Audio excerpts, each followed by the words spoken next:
Welcome to movie brand. സിനിമയിൽ സജീവമല്ലെങ്കിലും മലയാളികൾക്ക് ഇന്നും പ്രിയപ്പെട്ട താരമാണ് സംയുക്ത വർമ്മ.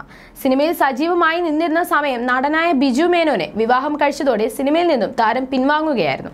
സോഷ്യൽ മീഡിയയിൽ സജീവമായി നിൽക്കുന്ന സംയുക്ത ഇടയ്ക്ക് ചിത്രങ്ങളും വിശേഷങ്ങളും എല്ലാം തന്നെ പങ്കുവയ്ക്കാറുണ്ട്. അപ്പോഴെല്ലാം തന്നെ ആരാധകർ സംയുക്തയോട് ചോദിക്കാറുള്ളതാണ് എപ്പോഴാണ് തിരിച്ചു വരുന്നതെന്ന്. എന്നാൽ അതിനും വ്യക്തമായ മറുപടി സംയുക്ത പറയുന്നുണ്ട്. എല്ലാവരും തന്നെ ചോദിക്കുന്ന ചോദ്യമാണിത്. സത്യത്തിൽ ഞാൻ ഈ കാര്യത്തെ പറ്റി സീരിയസ് ആയി ആലോചിച്ചിട്ടില്ല എന്നത് തന്നെയാണ് വസ്തുത. ജീവിതത്തിൽ സംഭവിക്കുന്നതെല്ലാം ദൈവ നിശ്ചയമാണെന്ന് കാണുന്നത്. അങ്ങനെ ഒരു സമയം വന്നാൽ അഭിനയിക്കാം. ഇപ്പോൾ യോഗ പരിശീലനവും ഒക്കെയായി നല്ല തിരക്കിലാണ് എന്നാണ് നടി പറഞ്ഞിരുന്നത്. മഞ്ജു വാര്യർ, ഗീതു മോഹൻദാസ്, ഭാവന തുടങ്ങിയവരാണ് സംയുക്ത വർമ്മയുടെ അടുത്ത സുഹൃത്തുക്കൾ. ഇപ്പോഴത്തെ നടി ഭാവനയെക്കുറിച്ച് സംയുക്ത നേരത്തെ പറഞ്ഞ വാക്കുകളാണ് ഇപ്പോൾ വീണ്ടും വൈറലാവുന്നത്. ഒരു യൂട്യൂബിന് നൽകിയ അഭിമുഖത്തിലാണ് താരം മനസ്സ് തുറന്നത്. നടിയുടെ വാക്കുകൾ ഇങ്ങനെയായിരുന്നു: ഭാവനയെ പറ്റി എനിക്ക് ഒരു വാക്കിൽ പറയാനാകില്ല. എൻ്റെ സഹോദരിയെ പോലെയാണ് അവൾ. സഹോദരി സംഘമിത്രയും ഭാവനയും ഒരുമിച്ചാണ് പഠിച്ചത്.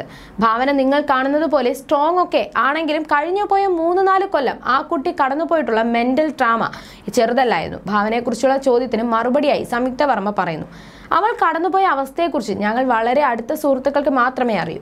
ഞങ്ങൾ അത് നേരിട്ട് കണ്ടിട്ടുണ്ട്. പൊട്ടിക്കരഞ്ഞ് ചിതറി താഴെ വീണുപോയ അവസ്ഥയിലേക്ക് അവൾ വന്നിട്ടുണ്ട്. പിന്നീട് അതിൽ നിന്നാണ് ഉയർന്നു വന്നിട്ടുള്ളത്. അവൾ കരുത്ത് നേടിയതും അങ്ങനെയാണ്. പലപ്പോഴും എൻ്റെ അടുത്തും മഞ്ജു വാര്യരുടെ അടുത്തും ഒക്കെ പറയാറുണ്ട്, അവളുടെ അമ്മയെ ആലോചിച്ച് മാത്രമാണ് ആത്മഹത്യ ചെയ്യാതിരുന്നതെന്ന്. എൻ്റെ അച്ഛൻ മരിച്ചതിൻ്റെ ഷോക്കിൽ നിന്ന് അമ്മ ഇതുവരെ കര കയറിയിട്ടില്ലെന്ന് അവൾ പറയാറുണ്ടായിരുന്നു. അതുകൊണ്ട് അമ്മയെ വേദനിപ്പിക്കേണ്ട എന്ന് കരുതിയാണ് ഞാൻ ആത്മഹത്യ ചെയ്യാതിരുന്നതെന്ന് ഭാവന തന്നോട് പറഞ്ഞിട്ടുണ്ട്. സംയുക്ത വർമ്മ അഭിമുഖത്തിൽ പറയുന്നു.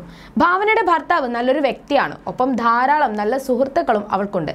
ഇൻഡസ്ട്രിയിലും ഒരുപാട് ഫ്രണ്ട്ഷിപ്പ് ഉണ്ട്. അവരിൽ നിന്നെല്ലാം അവൾക്ക് പിന്തുണ കിട്ടിയിട്ടുണ്ട്. അവളുടെ ഉള്ളിലും ദൈവാംശമുണ്ട്. അതിൽ നിന്നെല്ലാമാണ് ഭാവന കരുത്ത് നേടിയതെന്നും സംയുക്ത വർമ്മ പറയുന്നു. ഇതേ അഭിമുഖത്തിൽ ഗീതു മോഹൻദാസിനെ കുറിച്ചും മഞ്ജു വാര്യരെ കുറിച്ചും സംയുക്ത വർമ്മ പറയുന്നുണ്ട്. ഗീതു മോഹൻദാസ് വളരെ ക്രിയേറ്റീവ് ആയിട്ടുള്ള ഡയറക്ടറാണ്. ലോകം അവളുടെ കഴിവുകൾ കണ്ടിട്ടില്ല. അവളുടെ സുഹൃത്താണെന്ന് പറയുന്നതിൽ അഭിമാനമേ ഉള്ളൂ. മഞ്ജു വാര്യർ അതുപോലെ തന്നെ നല്ല സുഹൃത്താണ്. വളരെ പതുക്കെ സംസാരിക്കുന്ന വ്യക്തിയാണ് മഞ്ജു എന്നാണ് സംയുക്ത വർമ്മ പറഞ്ഞത്. അതേസമയം അടുത്തിടെ ഒരു അഭിമുഖത്തിൽ താരം പറഞ്ഞ മകന് സിനിമാ മോഹം ഉണ്ടോ, സിനിമയിലേക്ക് എത്തുമോ എന്ന ചോദ്യത്തിനാണ് നടിയുടെ മറുപടി: സിനിമ എന്നത് ഒരു ഫാന്റസി ലോകമല്ലേ. അച്ഛൻ അഭിനയിക്കുന്നത് കാണുമ്പോൾ അവർക്കും ആഗ്രഹം തോന്നാം. ഞാൻ ഇപ്പോഴും ദക്ഷിനോട് പറയാറുണ്ട്, നമുക്ക് എത്ര കഴിവുണ്ടായിട്ടും കഠിനാധ്വാനം ചെയ്തിട്ടും കാര്യമില്ല. തലവര എന്നൊരു കാര്യമുണ്ട്. അതുണ്ടെങ്കിലേ നമുക്ക് സിനിമാ രംഗത്ത് നിലനിൽക്കാൻ കഴിയൂന്ന്. കഴിവുള്ളവർ ഒരുപാട് പേർ സിനിമയിൽ എത്താതെ പോയിട്ടുണ്ട്. സിനിമയിൽ നമ്മൾ കാണുന്നവരെക്കാൾ കണ്ടിട്ടുള്ളവരെക്കാൾ കഴിവുള്ള എത്രയോ ആളുകൾ. ചില സമയത്ത് കഴിവും കഠിനാധ്വാനം മാത്രം പോരാതെ വരും സിനിമയിൽ. അതിനൊപ്പം തലവര കൂടി ഉണ്ടെങ്കിൽ ക്ലിക്കാകും. അതുകൊണ്ട് തന്നെ സിനിമയുടെ നിറപ്പകിട്ട് കണ്ടിട്ട് കണ്ണ് മഞ്ഞളിക്കേണ്ട എന്ന് ദക്ഷിനോട് പറയാറുണ്ട് എന്നും സംയുക്ത പറയുന്നു. ജൂനിയർ ആർട്ടിസ്റ്റുകളായി സിനിമയുടെ പിന്നിൽ നിലനിൽക്കുന്ന പലരും തലവര ശരിയാകാത്തത് കൊണ്ടാകും അവിടെ തന്നെ നിലനിൽക്കുന്നത്.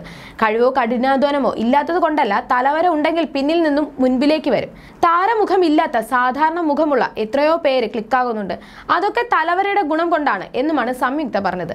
1999 സത്യൻ അന്തിക്കാടിന്റെ സംവിധാനത്തിൽ പുറത്തെത്തിയ വീണ്ടും ചില വീട്ടുകാര്യങ്ങൾ ആയിരുന്നു സംയുക്തയുടെ ആദ്യ സിനിമ എന്നാണ് എല്ലാവരും ധരിച്ചു വെച്ചിരിക്കുന്നത്. സ്വയം പര്യാപ്തയായ ശക്തമായ ഭാവന എന്ന കഥാപാത്രത്തെയായിരുന്നു സംയുക്ത വീണ്ടും ചില വീട്ടുകാര്യങ്ങളിൽ പ്രത്യക്ഷപ്പെട്ടത്.